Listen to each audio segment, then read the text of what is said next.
Wherever you go, whatever you do, throw a little at it. Omax, Vest and Briefs. வணக்கம். மணிப்பூரில் வளர்ச்சி திட்டங்களை தொடங்கி வைப்பதற்காக பிரதமர் மோடி செல்ல இருப்பதாக தற்போது தகவல் வெளியாகியுள்ளது.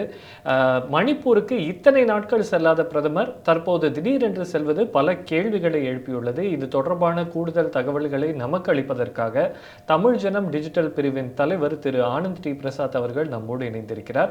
அவரோடு தொடர்ந்து பேசுவதற்கு முன்னாடி தமிழ் ஜனம் தொலைக்காட்சியை சப்ஸ்கிரைப் பண்ணாதவங்க உடனே சப்ஸ்கிரைப் பண்ணுங்க. வணக்கம் ஆனந்த். வணக்கம் அபினவ். பிரதமர் மோடி மணிப்பூர் செல்ல போறதா தகவல் வெளியே இருக்கு. இப்போ எதற்காக இந்த பயணம்? இத்தனை நாட்கள் போகாத பிரதமர் தற்போது திடீரென்று செல்ல என்ன காரணம்? மணிப்பூரில் நம்ம எல்லாருக்குமே தெரியும், பல ஆண்டுகளாக அங்கே சின்ன சின்ன அளவில் கலவரங்களும் பிரச்சனைகளும் நடந்துக்கிட்டே இருந்தது. அது ஆனால் கடந்த 2 ஆண்டுகளில் மிகப்பெரிய அளவுக்கு மாறக்கூடிய காட்சிகள் நம்மளால் பார்க்க முடிஞ்சுது.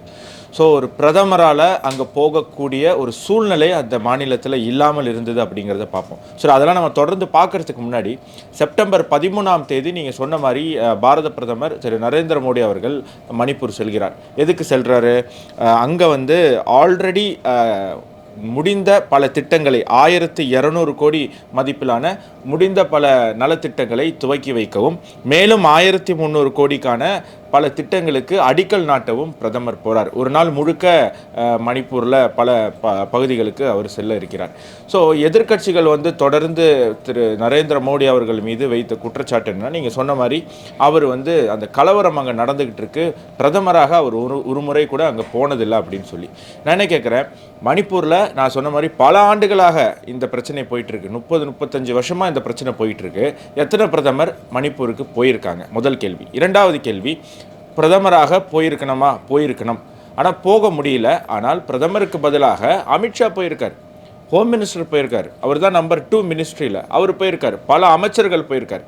பிரதமரே 3 முறை மணிப்பூரை பற்றி முக்கியமான இடங்களில் பேசியிருக்கார். 2 முறை பார்லிமெண்ட்லேயும், ஒரு முறை இண்டிபெண்டன்ஸ் டே ஸ்பீச்லேயுமே அவர் மணிப்பூரை குறிப்பிட்டு பேசக்கூடிய விஷயங்கள்லாம் நம்ம பார்த்தோம். இதில் நம்ம கவனிக்க வேண்டிய விஷயம் என்ன அப்படின்னு சொன்னால், அங்கே 2 சமுதாயத்திற்கு இடையே இந்த பிரச்சனையானது போயிட்டுருக்கு. கூக்கி அப்புறம் மெய்த்தி.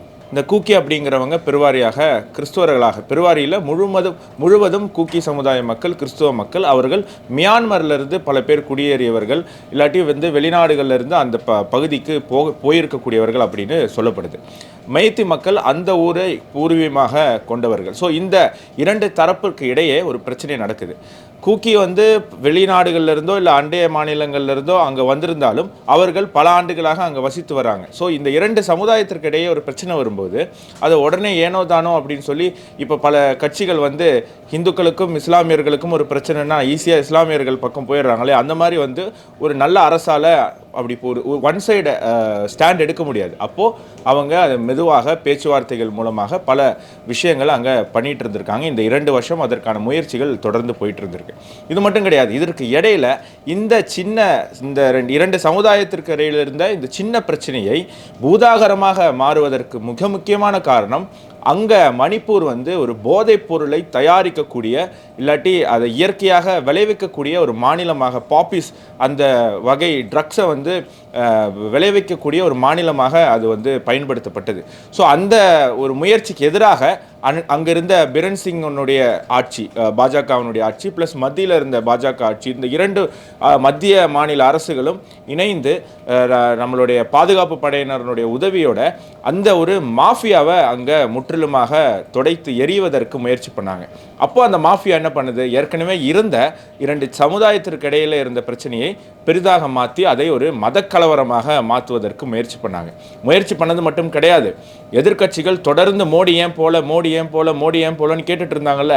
மோடி அங்கே வரக்கூடாது, நாங்கள் வரவிட மாட்டோம் அப்படின்னு வெளிநாட்டு சக்திகள் சேலஞ்ச் பண்ணியிருந்தாங்க.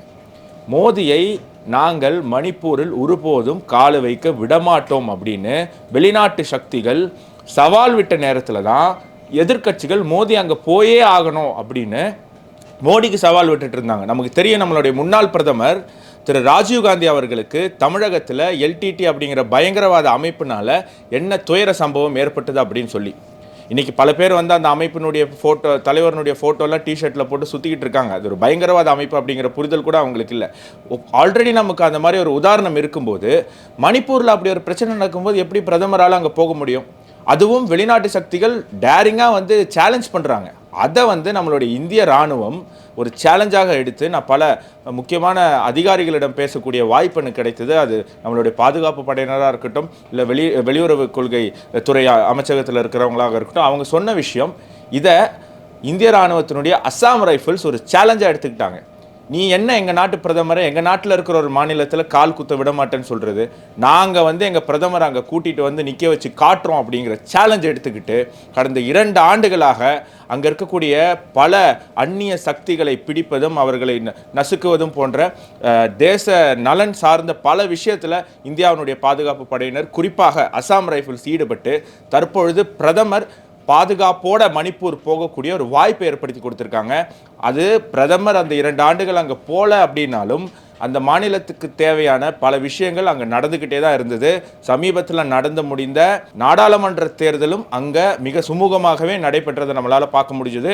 ஓட்டுச்சோரி அங்கே நடக்கலை, ராகுல் காந்தி கூற்றுப்படி. ஏன்னா அங்கே ஜெயித்தது மாற்றுக் கட்சி காங்கிரஸ், இது பாஜக கிடையாது, காங்கிரஸ் தான் ஜெயிச்சிருக்கு. ஸோ அப்போ அங்கே ஓட்டுச்சோரியும் நடந்திருக்கு அப்படிங்கிற குற்றச்சாட்டும் காங்கிரஸால் வைக்க முடியாது. ஸோ ஜனநாயக முறையாக கடந்த 2 ஆண்டுகளாக அங்கே என்னென்ன நடக்கணுமோ அத்தனையுமே உறுதி செய்தவர் பிரதமர். தற்பொழுது அவர் அங்கே போகிறதுக்கு அவருக்கு எஸ்பிஜி செக்யூரிட்டி இருக்குது. அவர் ஒரு ஊருக்கு போனோம், ஒரு இடத்துக்கு போனோம் அப்படின்னு சொன்னால் அந்த செக்யூரிட்டி கிளியரன்ஸ் கிடைக்கணும். ஸோ அதற்கான ஒரு தாமதம் அங்கே இருந்தது.